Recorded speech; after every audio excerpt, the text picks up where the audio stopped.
Well, it's Christmas Day and all that, and I thought I'd go for a quick trio one rather than the old epic, because who's gonna watch? Well, who's gonna watch this? It's Christmas Day. I mean, come on. But anyway, I thought I'd go for a Christmas Day trio. So it's just three that I'll probably choose from or wear on Christmas Day itself. No, nobody really cares, but there's no epic because it's so poorly prepared, and obviously it's quite a manic time of the year and all that jazz.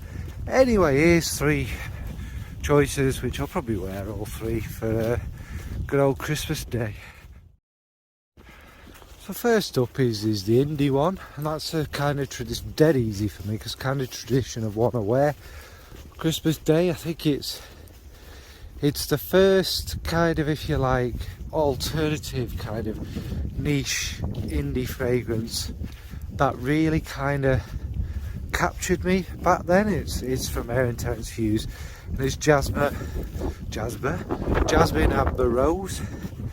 It's gone through different names. I think it was called Filth as well for a bit, but anyway, what it is it's this really kind of dark, leathery rose, well, amber and jasmine. The jasmine's a little bit dirty in there, a little bit kind of teaching on indolic, and it's got, obviously, I mean, the name gives it away. I don't need to go through each thing. The rose is quite dark, a dark rose. It's very pleasant, and obviously it sits over a nice ambery, air and musky base. And his musks are very kind of, yeah, sorry about that, the wind is Baltic. I think my hands are going to fall off, should have worn gloves. We don't need to know that. Now this is one I've said I'll probably never go into a lot of detail with, because it's too hard to describe, if you like. It's just such an experience of a fragrance that, yeah, maybe one day. But yeah, that's the indie one.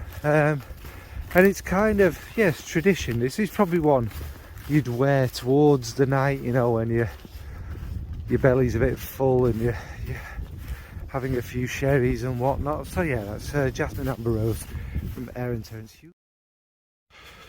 So yeah, kind of a quick last minute change of plan, as you can tell by the change of scenery and weather. But I've changed the niche one. It was Angel Share by Killian, which is a great festive one, but I think I mentioned it a bit much, a bit of overkill. And because it's kind of like the festive season, I wanted to put something a bit more, well, meaningful. And you know what it is, you know what's coming. But there are them fragrances, aren't there, that we have some sort of massive connection to, that just are us. And obviously for me, Rolling in Love, Killian, Date with a Dane from One Way Bridge.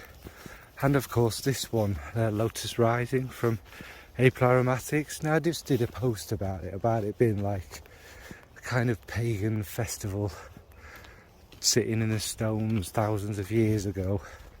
And it is that kind of a transcendent, serene, in touch with nature and heaven kind of fragrance.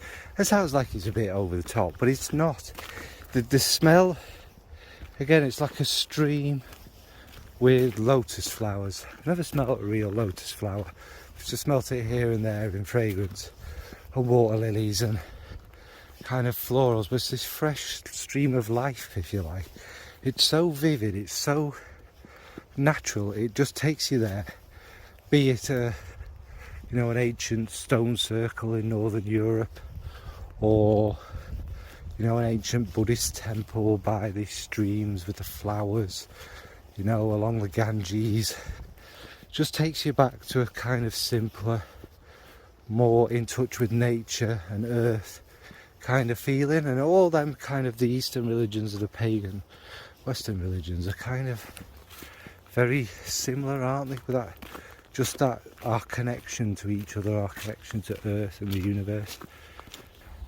So yeah, anyway, the fragrance itself is, like I said, is kind of lotus flowers, a kind of watery, dewy, fresh, calm stream.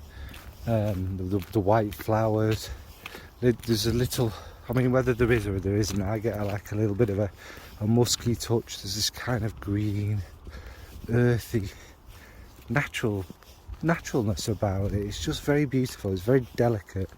It's very magically put together, and it is that kind of, again, it sounds a bit over the top, but when you smell it, it's like you are part of it.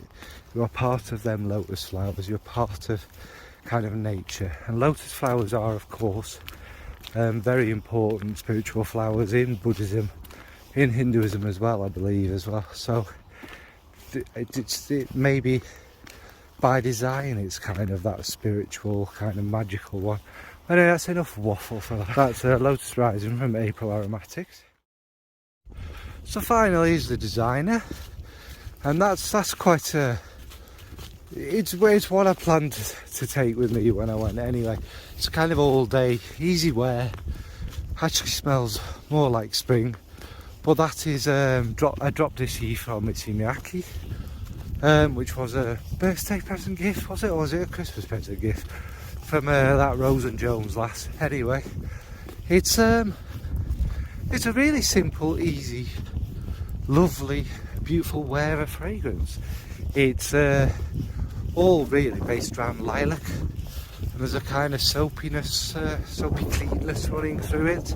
There's obviously all the white flowers in there, and there's a little bit of a kind of tiny bit of a fizz about it. It has even sometimes a little bit of a, smoky's not the right word, but kind of darker kind of a feel to it.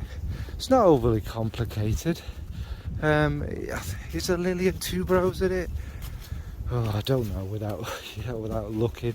But it's got the white flowers, and they do like a really nice, easy job in it actually.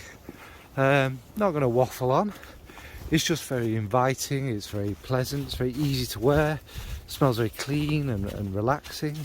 So that is a drop dissy from Isina.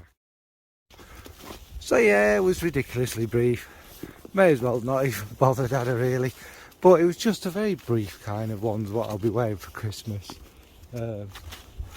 Ones that I enjoy, and ones that kind of have a bit of a festive spirit about them. Although not overly, but yeah, you know me, I'm not a very traditional person. Anyway, the point of the video really is to say hope everyone has a nice festive period. Whoever you are, wherever you're from. It's not something celebrated everywhere, but obviously in the UK it's just like a family get together.